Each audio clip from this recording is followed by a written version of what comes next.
Olá, alunos do terceiro ano, mais uma vez aqui. Dessa vez nós iremos continuar o nosso assunto de terceiro ano. Vamos sair agora da genética, que nós passamos praticamente o segundo e o terceiro bimestre estudando genética. E agora no quarto período nós vamos ver a questão da evolução, o evolucionismo. Tá? Existe aí uns 3 a 4 capítulos aí no final do livro falando sobre as principais teorias evolucionistas. Hoje nós vamos iniciar, tá, esse assunto de evolução para que o vídeo não fique tão longo. A gente vai iniciar para que vocês saibam primeiro o que é evolucionismo e trabalhar pelo menos uma das teorias relacionadas à questão evolucionista, tá? Então, acompanhe.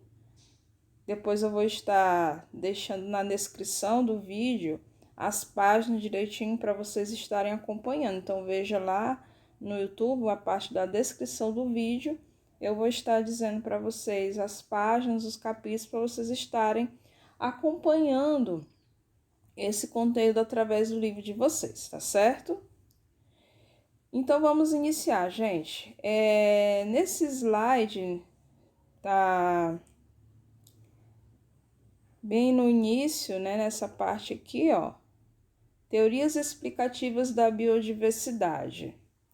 Então, o homem, ele sempre se pergunta, desde o início, há muito tempo atrás, sempre teve-se dúvidas a respeito de como foi que surgiu os seres vivos, né? De como foi que houve o surgimento dessa diversidade de indivíduos, tanto microscópios quanto seres de grandes portes, né? Então, como é que houve o surgimento dessa grande diversidade de seres vivos?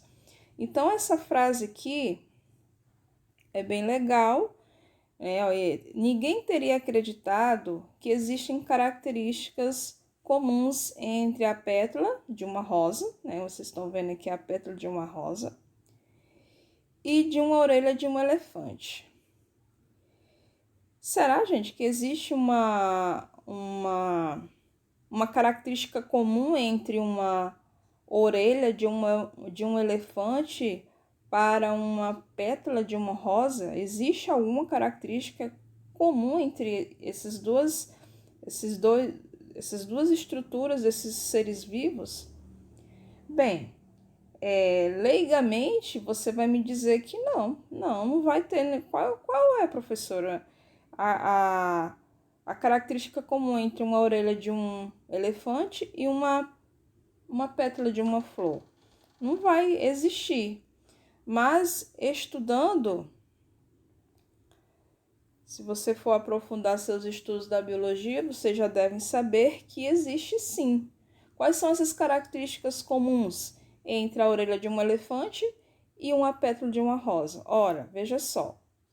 Nós temos a célula, tanto a flor como um elefante tem células, tá? Vocês viram lá nas séries seguintes, primeiro ano, que todo indivíduo possui células, desde aqueles microscópios até os macroscópicos. Então, os seres vivos, eles são formados por essas unidades básicas, que é a célula. Então, a célula é uma característica comum a qualquer ser vivo. Biomoléculas, né? Todos os seres vivos possuem moléculas orgânicas, inorgânicas. Existe o carboidrato, existe a proteína, existe a gordura. Então, tanto faz a orelha do elefante como uma bactéria, como uma flor, como uma folha de uma árvore, vai ter essas estruturas, vai ter essas substâncias químicas? Sim, vão ter. E outra coisa é os processos biológicos básicos, né? Que, por exemplo, a mitose. A mitose é um processo biológico que todo ser vivo tem, certo? O que é mitose? é a divisão celular, é quando a célula vai se dividir e formar novas outras células.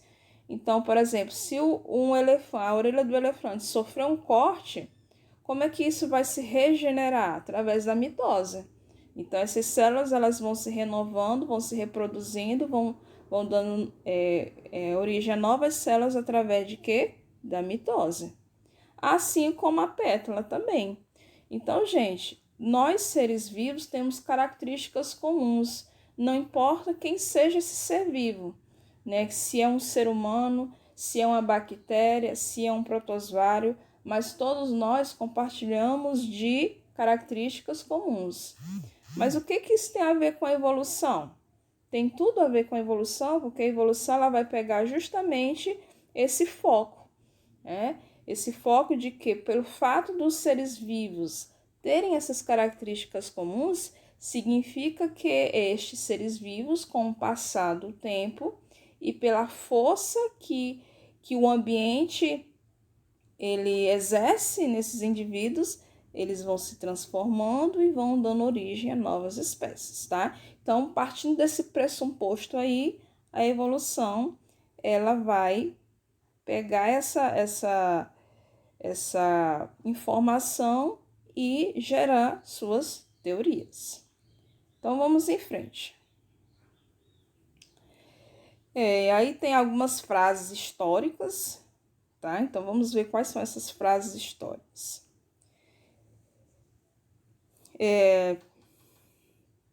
Partindo do ponto de que há muitos tempo atrás a evolução é algo bem, digamos, ela não é desse século. Os seus pensamentos, as suas teorias, elas partiram desde o século XVI, digamos assim. Então, lá no século XVI já haviam pessoas, já haviam pensadores que, de certa forma, eles pensavam, eles viam que existia uma forma de haver esse surgimento desses seres vivos. Então, antes desse século XVI, como é que se pensava? Se pensava apenas dessa forma. Se pensava que, olha aqui as frases, deixa eu pegar aqui o pincel, vamos dar uma lida nessa frase aqui, ó. As formas animais e vegetais foram criadas por Deus no momento único da criação. Depois de ele ter criado as primeiras espécies perfeitas, elas mantiveram-se fixas e imutáveis para todo e sempre. Então, isso é uma frase, tá? É uma frase do que a gente vai chamar dentro da ciência de fixismo, tá? Em que se acreditava, só se tinha esse pensamento de que as espécies foram criadas por um ser supremo, né, que criou do jeito que elas são hoje. Tá? Então, isso era o pensamento que se vigorava até antes do século XVI. Então, essa frase partiu do ponto de que Deus criou o mundo de forma perfeita e as espécies permanecem fixas, imutáveis. Ou seja, esse pensamento, pessoal, acredita-se que as espécies de milhares e milhares de anos atrás são as mesmas espécies atuais. Ou seja, parte do ponto que as espécies elas não mudam, elas não se transformam, elas continuam o quê? Imutáveis. Tá, gente? Essa ideia é a ideia do fixismo. Uma outra frase aqui, ó. Essa frase aqui, vamos dar uma lidinha nessa frase. Comprimi uma camisa de mulher, de preferência um pouco suja, num vaso com trigo. Ao fim de 21 dias, o fermento, deixa eu apagar aqui para mim poder ler para vocês. O fermento do suor feminino transforma o grão em ratos. Olha só, gente, isso aqui foi um pensamento desse cara, deixa eu pegar aqui, Van Helmont, de 1648. Essa ideia dele aqui é a ideia, deixa eu apagar, a ideia da geração espontânea. O que é isso, professora?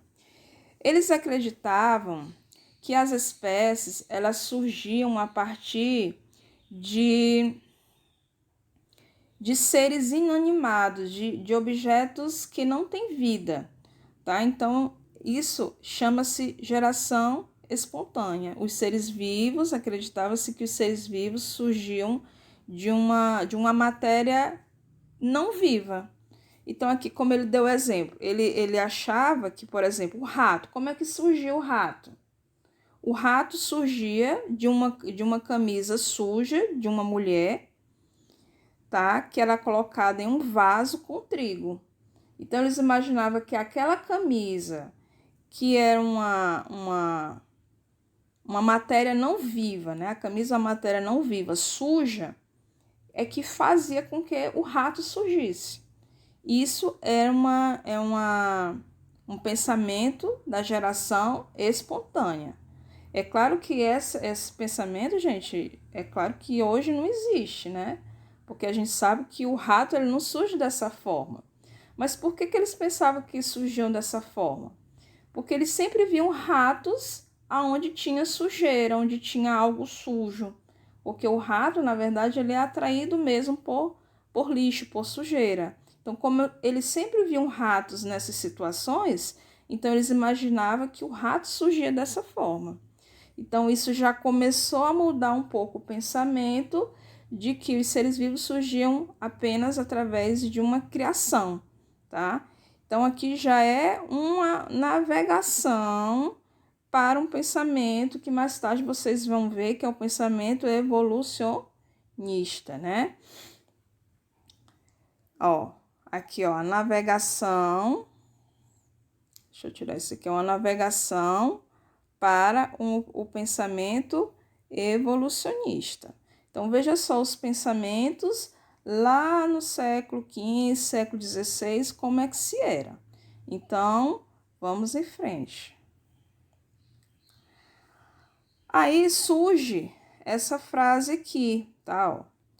Todos os animais vieram de um só animal, o qual, na sua sucessão dos tempos, aperfeiçoando-se ou degenerando, produziu todas as raças dos outros animais. Então, veja só essa frase. Essa frase ela já tem todo um cunho evolucionista, né? Porque o que é, pessoal, evolucionismo? O que é evolução? Evolução é mudança, transformação. Então, dentro da evolução, acredita-se que as espécies elas vão se transformando, vão se modificando e com essas mudanças, com essas transformações, vão surgindo outras espécies. É como se cada um de nós, espécies, seres vivos, fossem irmãos uns dos outros, no sentido biológico, tá, gente? Nós estamos falando aqui do sentido biológico. Lembra lá da orelha do elefante e da pétala da rosa? O que tem semelhante entre isso aí? Vocês viram que existem 3 semelhanças. Ah, professora, só existem essas 3 semelhanças? Não, existem várias outras semelhanças. Mas vocês viram que essas estruturas têm células, essas estruturas têm componentes orgânicos semelhantes, essas estruturas têm processos biológicos semelhantes. Então, veja só, é como se todo ser vivo, biologicamente, fosse gerado a partir de outros. Tá? Então, o evolucionismo ela parte desse princípio, dessa ideia. Tá? Então, nós vimos aí a ideia fixista, tá? A ideia de que os seres não se modificam, eles não mudam, eles já nascem prontos através de um ser divino, um ser criacionista, certo? Aí vem a geração espontânea, que já é um caminho para o pensamento evolucionista, de que acredita-se que seres vivos surgem a partir de uma matéria não viva. Aí ele deu o exemplo de que o rato surge a partir de roupas sujas. E a ideia evolucionista, que parte da ideia de que os seres não nascem prontos, eles vão se transformando, vão se modificando e dando origem a novas espécies, tá?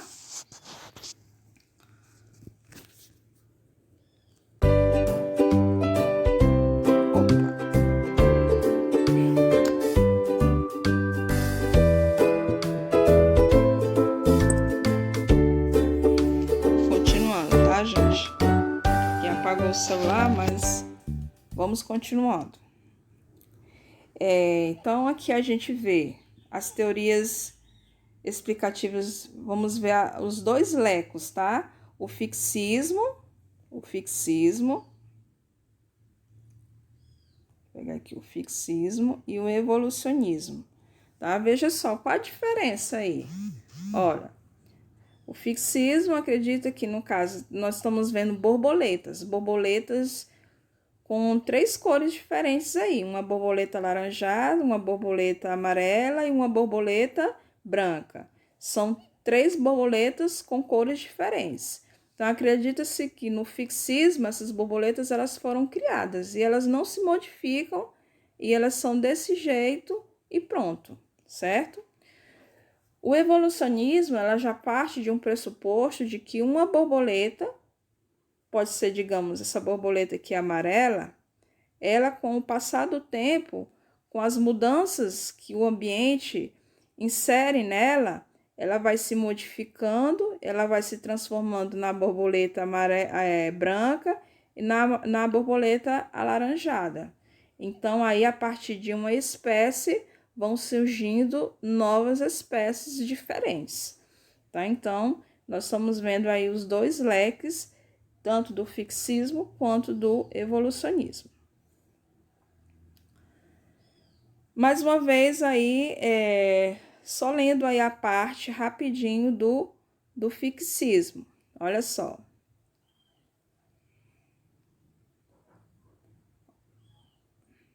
Espécies são fixas e imutáveis, não sofrem evolução após o seu aparecimento. Olha só.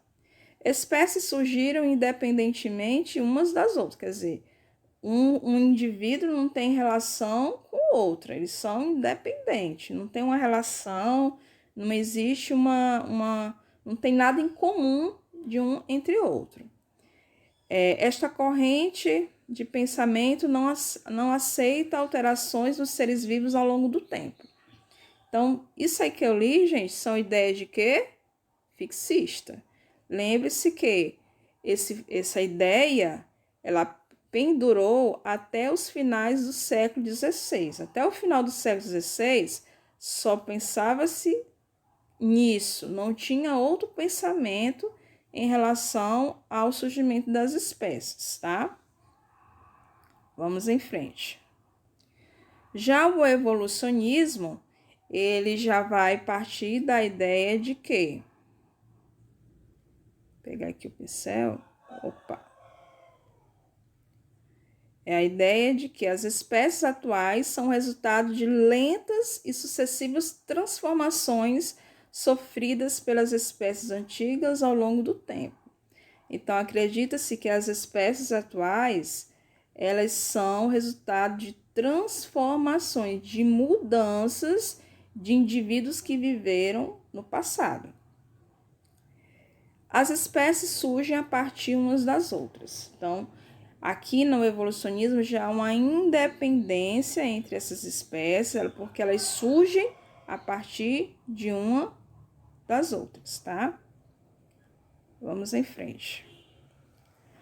Certo, agora nós vamos falar só do evolucionismo, tá? Vamos falar só desse assunto, partindo de 2 teorias. Primeiro, hoje, para o vídeo não ficar muito longo, nós vamos falar da teoria que a gente conhece como lamarquismo. Depois a gente vai falar da teoria darwinista ou darwinismo, certo? Então, hoje vamos falar primeiro do lamarquismo, que foi a primeira teoria evolucionista. Quem foi que formulou essa teoria?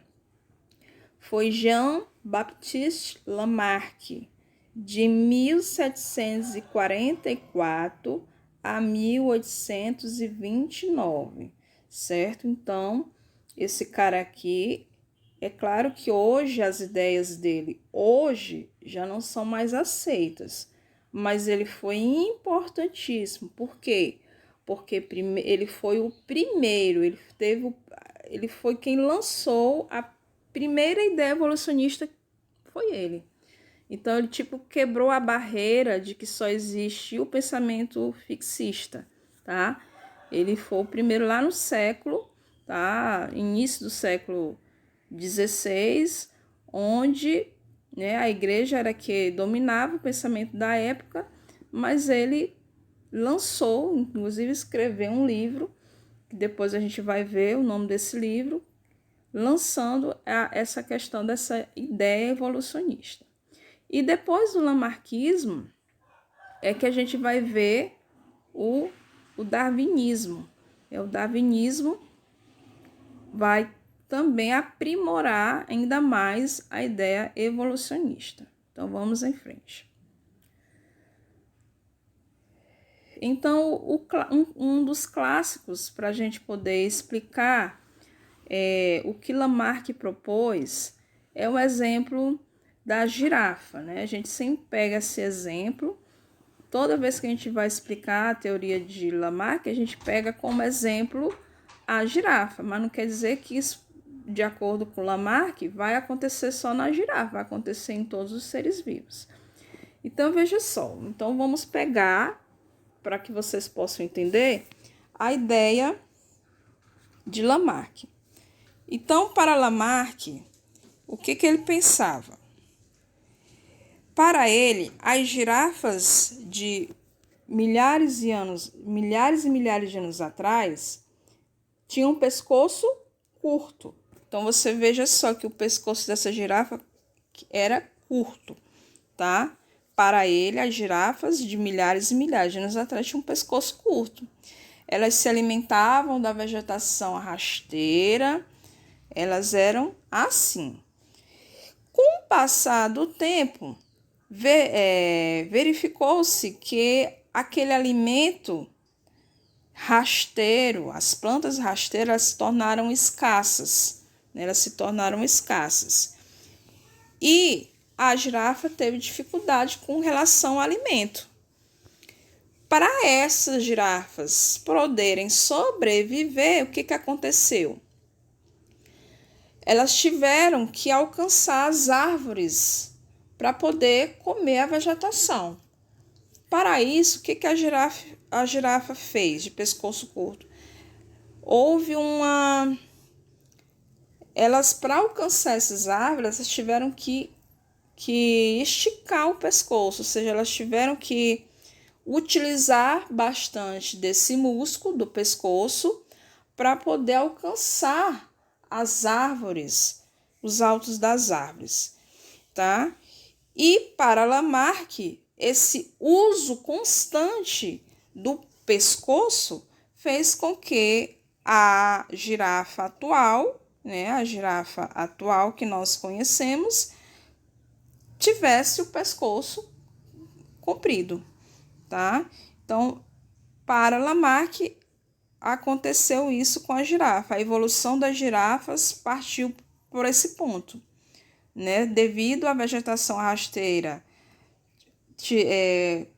desapareceu e essas girafas ficaram sem alimento, elas utilizaram bastante o pescoço para poder alcançar as árvores e fez com que as futuras gerações de girafas tivessem pescoço comprido, tá? Então, esse é um pensamento de Lamarck. Vamos para frente.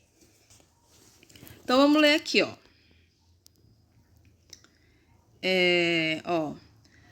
Na população de girafas, todos tinham o mesmo tamanho de pernas e pescoços, ou seja, pescoço e pernas curtas, né?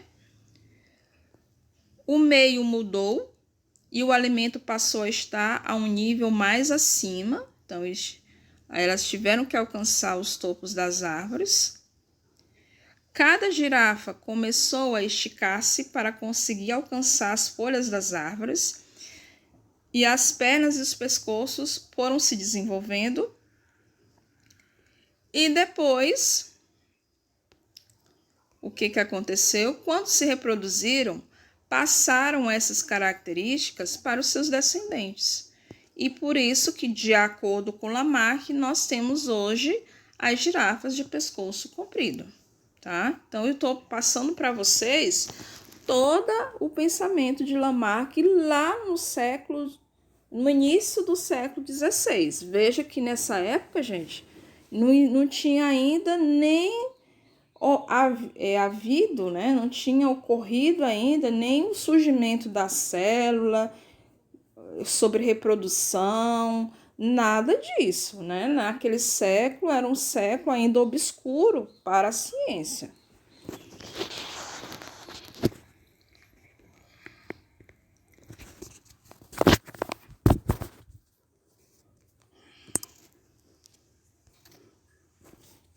Continuando aqui. Certo. Então, aqui, a teoria de Lamarck passa por esses dois pressupostos. Quais são?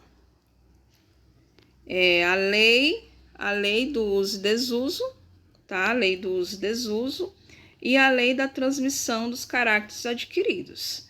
O que é a lei do uso e desuso? Então, para Lamarck, de tanto as espécies usarem ou o desuso também, fazia com que uma ou outra característica,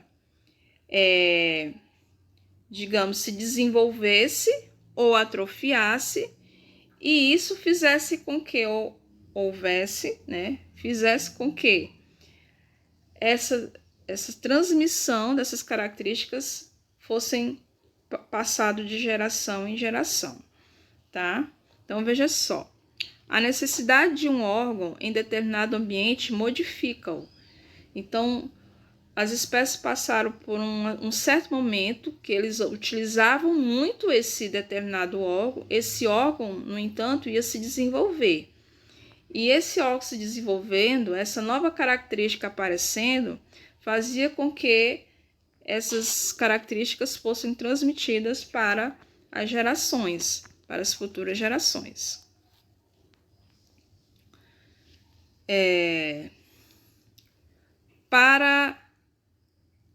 Para Lamarck, o ambiente é o motor da evolução, tá? O ambiente cria uma necessidade e o ser vivo, pela lei do uso e desuso, adquire modificações.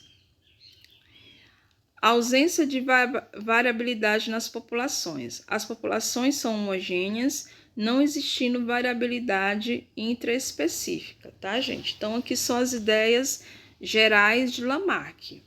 Mas vocês não podem esquecer de que quais são as duas, digamos assim, duas linhas do pensamento de Lamarck. É a lei do uso e desuso e a lei da transmissão dos caracteres adquiridos. Então, foi isso que ele defendeu acerca da sua teoria. Vamos em frente. Essa parte aqui, a evolução ocorre a nível individual. É o ser vivo que sofre as transformações e no seu próprio período de vida, processo relativamente rápido, devido à necessidade criada pela alteração ambiental. Certo, gente? Então, partindo desse ponto de Lamarck, o que a gente pôde ver? Hoje a gente sabe que ele, com os conhecimentos que se tem hoje, é claro que está errado, né? É claro que uma mudança que ocorre no indivíduo, de acordo com o tempo, ela não vai passar de uma geração para outra. É claro que isso não acontece. Eu vou dar um exemplo para vocês. Digamos que você é um indivíduo magro. Magro. Aí você quer ganhar massa muscular, você quer ficar mais tonificado. Aí o que você faz? Você vai para a academia, você vai fazer musculação. Aí você lá fica 1 mês, 2 meses, 3 meses, você fica lá usando dos seus músculos, né, fazendo aqueles exercícios, utilizando, se cansando, pegando muito peso, você está utilizando muito a sua musculatura. O que vai acontecer? Daqui a uns 6 meses, você vai perceber que seu corpo se modificou, né? Você ganhou uma certa musculatura, certo? Os seus músculos ficaram mais fortes, seus braços ficaram mais fortes. E aí eu pergunto para vocês, quando você tiver um filho, o seu filho vai nascer com essa mudança que ocorreu no seu corpo? Quer dizer, o seu filho vai nascer magro, vai ter tendência a ser magro ou vai ter tendência a ter músculo, né? Os seus filhos vão ter essa mudança que no caso você sofreu com a musculação? Não, isso não vai acontecer. Porque para que ocorra uma mudança, para que as suas gerações recebam essa característica, tem que haver uma mudança no gene, tem que acontecer uma mudança na genética do indivíduo. E o Lamarck aqui, ele não falou de genética, né? Porque nessa época nem se tinha conhecimento a respeito de genética. Então, é claro que isso não acontece. As modificações em um órgão, em uma parte do corpo, num animal, essas mudanças não vão para as futuras gerações, certo? Só vai acontecer modificações, se ocorrer uma mudança na genética, no gene, no DNA do indivíduo. Então, esse aí é um ponto fraco da ideia de Lamarck, tá? Um ponto forte da ideia de Lamarck é ele partir do ambiente, né? Do ambiente, o ambiente realmente, para a evolução, vocês vão ver através das ideias atuais que o ambiente sempre vai ser o motor da evolução. É o ambiente que vai levar à evolução, tá, pessoal? Então, essa é a ideia de Lamarck. Nós vamos ficar aqui, né, nessa parte do lamarquismo e depois nós vamos ver o evolucionismo, tá? Depois a gente vê o evolucionismo, não, o darwinismo, né? Que depois de Lamarck, quem é que vem? O Charles Darwin. Aí o Charles Darwin, ele vai ter uma outra ideia diferente da ideia de Lamarck, mas o Lamarck ele teve uma grande contribuição, porque ele foi o primeiro, ele foi o promissor da ideia evolucionista. Ok? Então, até próxima semana.